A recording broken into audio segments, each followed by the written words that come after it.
اور اللہ کے حکم کو وہاں اس میں بجا لاتے ہیں، تو اس کے بارے میں قرآن کریم نے بھی اسی دوسرے سپارے میں اس کا تذکرہ کیا۔ اسی طرح پھر اس کے بعد قرآن کریم کے اسی نصف کے بعد جو ہے اللہ تعالیٰ نے جو ہمیں ایک عظیم مقصد کی طرف کہا ہے، وَلَا تَنكِحُوا الْمُشْرِكَاتِ حَتَّىٰ يُؤْمِنَّ، ایک تو مشرکات سے، عورتوں سے تمہاری شادیاں نہیں ہو سکتی جب تک کہ وہ ایمان نہ لائیں۔ اسی طرح اس کے بعد جو طلاق کے بارے میں ایک اہم ایشو جو قرآن کریم کے صورت میں جو اللہ نے بیان کیا، تو الطلاق مرتان فامساک بمعروف او تسریح باحسان، تو وہاں پر یہ جملہ کہا ہے کہ معروف کہتے ہیں اچھے کام کو، اچھے انداز کو، اچھے طریقے کو۔ ہمارے یہاں حسن معاشرت جو ہے آج اس دور میں وہ مفقود ہے۔ ہم سمجھتے ہیں کہ اللہ تعالیٰ نے جو ہمیں اختیار دیا ہے تو ہم اس کو استعمال کریں اور بے دریغ استعمال کریں۔ تو معاشرتی طور پر جو آج ہم جن چیزوں میں جھگڑے ہوئے ہیں اور جن مسائل کا شکار ہیں، جو ہمارے گھروں کے اندر بے برکتی کے اسباب ہیں، ان میں سے حسن معاشرت نہیں ہے۔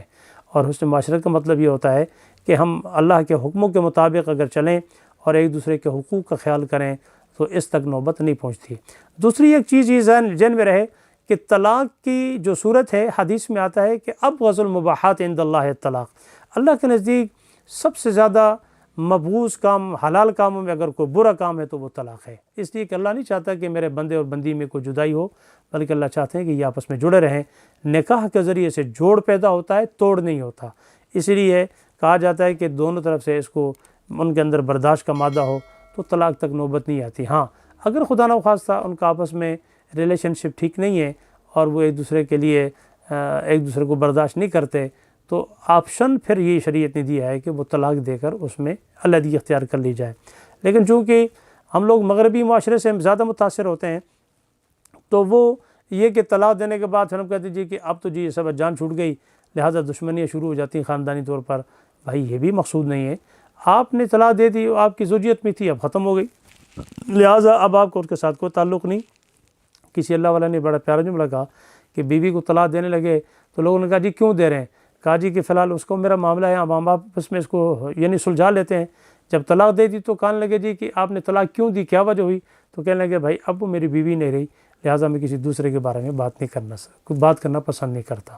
تو یہ حقیقت یہ ہے کہ گھر کے معاملات گھر میں طے کرنے چاہیے، نہ کہ آپ اس کو لوگوں تک اس کا ڈنڈورا پیٹیں۔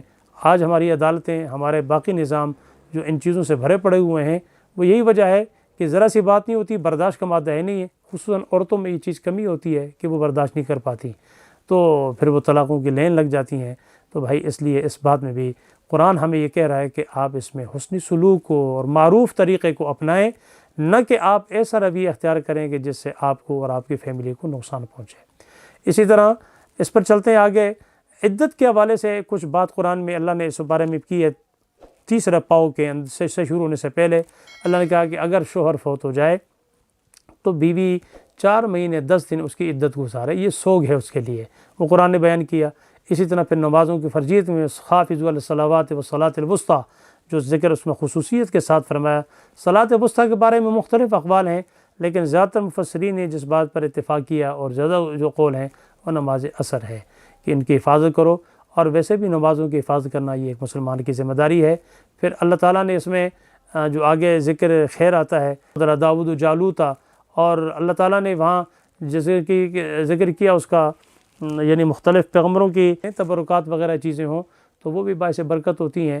اور اس کا ذکر بھی فرمانے کے بعد تیسرا سپارہ جب شروع ہوتا ہے تو وہاں اللہ تعالیٰ نے تلک الرسل فضلنا بعضهم علی بعض، یہاں سے ایک بڑا اہم مسئلے کی طرف اشارہ کیا۔ چونکہ ہم لوگوں کی عادت ہے کہ کسی کو گراؤ، کسی کو چڑھاؤ، کسی کو بڑھاؤ، کسی کو کم کرو، لیکن میرا رب نے کہا کہ رسولوں کے درمیان ہم نے جو فضیلت دی ہے وہ فضیلت اللہ نے دی، ہم نے اور آپ نے نہیں دی۔ اس لیے میرے اور آپ کے لائق شان یہ ہے کہ ہم کسی بھی نبی علیہ الصلاۃ والسلام کی تقدیس اور اس کی ذات کے بارے میں کوئی جملہ نہ کہنا چاہیے، نام کہنے کے مترادف ہیں، کیونکہ ہماری حکم یہ ہے ہمیں کہ ہم سب کی عزت و احترام کرتے ہیں دل و جان سے۔ اللہ نے جتنے بھی نبی اور رسول بھیجے سب برحق ہیں، اور سرکار دو عالم صلی اللہ علیہ وسلم نے خود کہا لا تفضلوا بین انبیاء اللہ، کہ تم اللہ کے نبیوں کے درمیان آپس میں فضیلت کسی کو چڑھاؤ بڑھاؤ مت، اس لیے کہ اللہ تعالیٰ نے سب کو نبی اور مقدس مقام دے کر بھیجا ہے۔ اور یہ بھی ذہن میں رہے کہ نبی یہ کو کسب یا محنت سے نہیں بنتا، بلکہ یہ اللہ کے حکم سے اور اللہ کے فضل سے، اللہ جس کو چاہتا ہے انسانوں میں سے اس کو چن لیتا ہے۔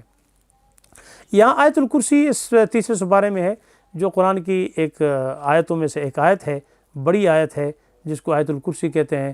اس کے بڑے فضائل اور بڑے خواص ہیں۔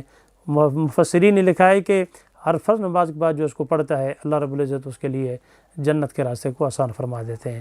آیت الکرسی یہ اعظم صورت قرآن میں ہے، اور اسی کے اندر الحی القیوم، اللہ لا الہ الا هو الحی القیوم، یہ اسم اعظم بھی ہے، اور یہ ہے کہ اس کے ساتھ جو بھی دعا مانگی جاتی ہے اللہ قبول فرماتا ہے۔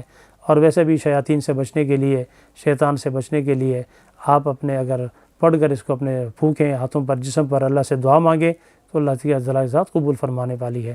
تیسرے سپارے میں جا اور مختلف احکامات ہیں۔ ایک تو حضرت ابراہیم علیہ السلام کا ذکر بھی اس میں اس حوالے سے آیا کہ اللہ تعالیٰ سے انہوں نے کہا کہ میں چاہتا ہوں کہ ربی ارنی کیف تحیی الموتیٰ، اے اللہ مردوں کو زندہ کیسا کرتے ہیں۔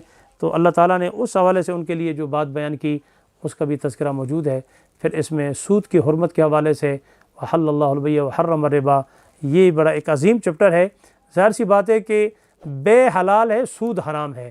بے کہتے ہیں ایک چیز کو دوسری چیز میں لینا دینا، معاملات، سود میں بھی یہ ہوتا ہے، لیکن سود کا معنی زیادتی، اور زیادتی کا مطلب یہ ہوتا ہے کہ جو چیز آپ کسی کو دے رہے ہیں، لے رہے ہیں، اگر اس میں زیادتی تفاضلاً، یعنی ایسی زیادتی پائی جاتی ہے کہ جس کا کوئی بدل نہیں ہے، جیسے مثال طور پر آپ نے قرض دیا کسی کو اور اس کے اوپر آپ 10 روپے 20 روپے زیادہ وصول کر رہے ہیں، یہ زیادتی سود کہلاتی ہے۔